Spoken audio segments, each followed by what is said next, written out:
there's been times where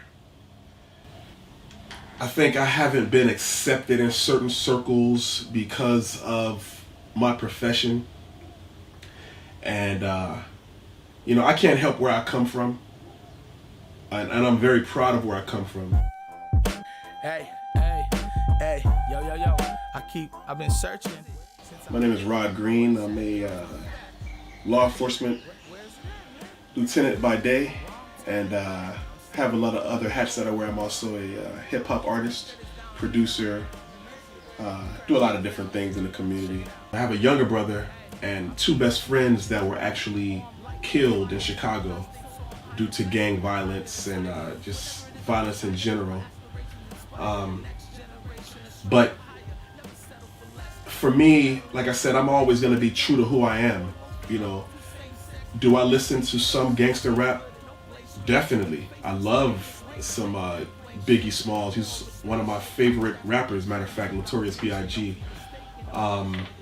There's a lot of artists that some people would frown upon, but the reason that I appreciated some of it is because of the wordplay, the rawness, the realness of the stories, things that they may talk about in the song, or things that I may have experienced growing up in Chicago. But my thing is this: you can live a certain lifestyle, you can have experienced certain things, but you don't necessarily have to glorify it. And I think an issue that I have with some of the music is the irresponsibility of it. I think if you glorify certain things, you have to understand the impression that it has on our youth, and that if they see it that way, then they're gonna think, oh, well, you did this, then I want to do that. I want to sell drugs, or whatever the case may be. I was fortunate enough that my parents raised me in a way that I knew right from wrong. But that's not to say that I still couldn't have gone down a certain path, because I most certainly could have. But for me, it was important to do what I felt was right.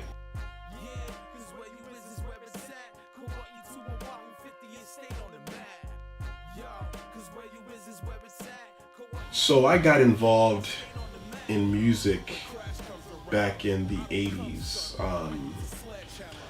I would rather say I got involved in hip-hop, because that was kind of what introduced me to hip-hop music.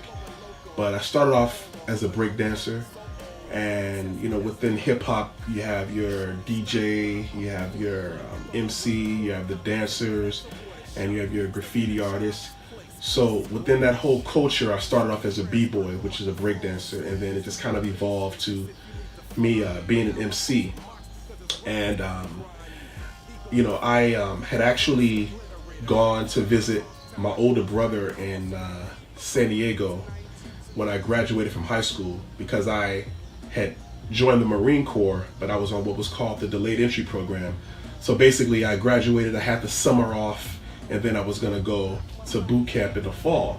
So what ended up happening was I visited my older brother in San Diego, and then I ended up getting hooked up, or discovered, if you will, by a producer out there. And then he had this group, we were called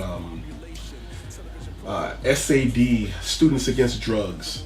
So the manager ended up having all these shows booked for us, and I came back to Chicago to tell my dad, hey, I can do this with the music, and he was really upset, and he told me, rap music is a fad. And so I was like, you know what, I'm out of here. So I ended up going to the Marine Corps, but that love of hip hop was still in me.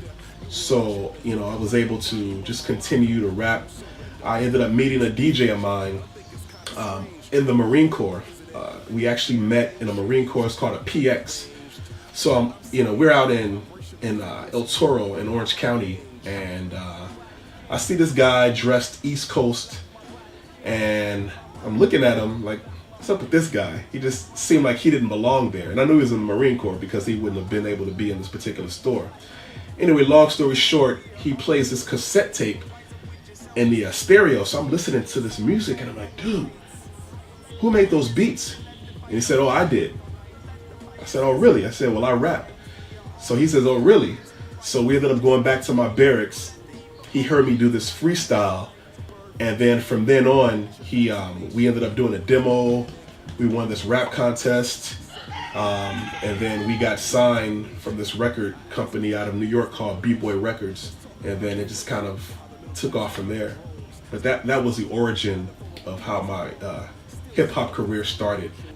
So we're in LA now, out of the Marine Corps, living in a house and just doing shows, and it was fun. It was fun. And then I needed to make money.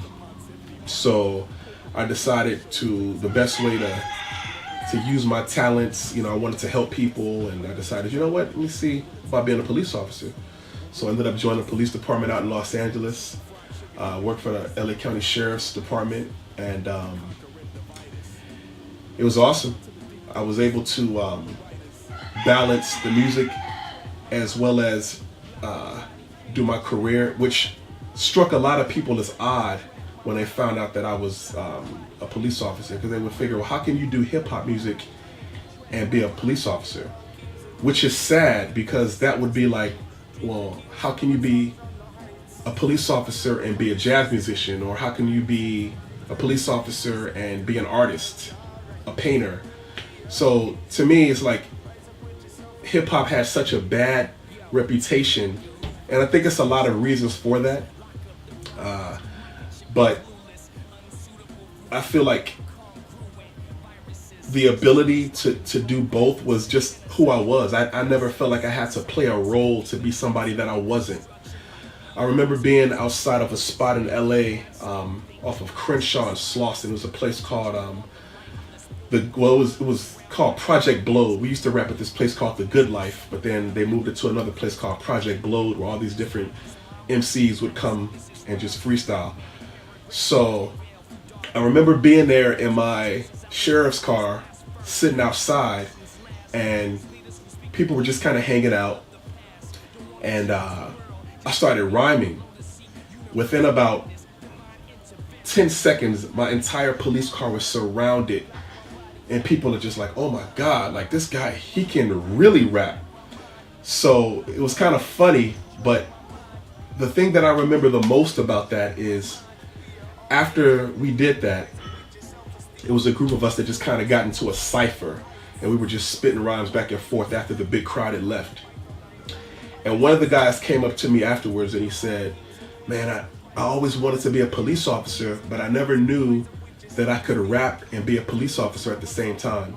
And that has such a major impact to me, to know that I was able to affect his life positively and say, yeah, you can do whatever you want to do. You know what I mean? There's nothing that says you have to rap about shooting people and doing drugs. If that's not your truth, rap about your truth. And I think that's ultimately what an artist is. It's a person that expresses, what they feel, what they experience, and then can relate that to their audience and with their music.